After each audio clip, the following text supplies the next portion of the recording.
What is going on, boys? Welcome back to the channel. Here's a little update on I guess bucket rebuild 2.0.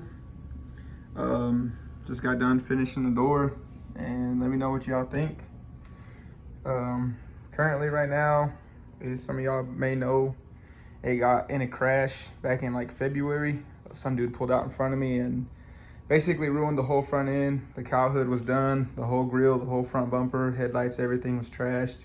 Front fenders are trashed. So I ended up having to go pick up a new fender, a new door, a new third door, and then a passenger side fender over there. Basically the dude pulled out in front of me, didn't see me, and fucked my shit up all kinds. So currently we're just kind of basically putting everything up together as a mock-up. This is an SS door. I'm probably not going to keep the claddings. I'm probably just going to toss those out. This is a Denali door, so it's got that lower cladding right there. But yeah, basically what we're going to do is we're just going to basically rebuild the whole truck, new grill, new front end, and then get it ready for paint. Hopefully by next year, or if not the following year. We're kind of in the process of moving into our new house, so I've been real busy and I haven't had time to mess around with the camera or the truck. But yeah, here's the other door. It's not as bad as what it was. I did have a bigger dent down here in the bottom section, and I seen on TikTok that you can get a football and pop it out, but my dumb ass fucked up and I got a crease right there in the door, so this door had to go. But yeah, it sucks, but basically it's all coming back together slowly.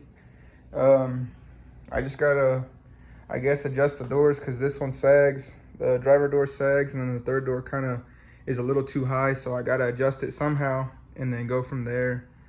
But yeah, this is just gonna be a little update for now. I don't know how active I'll be on YouTube. I'm gonna try to record the whole process of getting it back together, and then I guess we'll go from there. We just got back from Bandas y Trocas down there in Dallas. So this past weekend I stopped at Summit and got my hood. And now I just need to get my grill from Mondo's Paint down in Houston. And then after that, just basically headlight brackets, the front bumper, and then it's gonna go to the shop to get the tubs and firewall redone. And then after that, we should be able to cruise it around for a little while. We're probably gonna cruise it around, you know, as a Rainbow for a bit. And then, you know, we'll send it off for paint hopefully next year. But I'll catch you on the next one. Peace.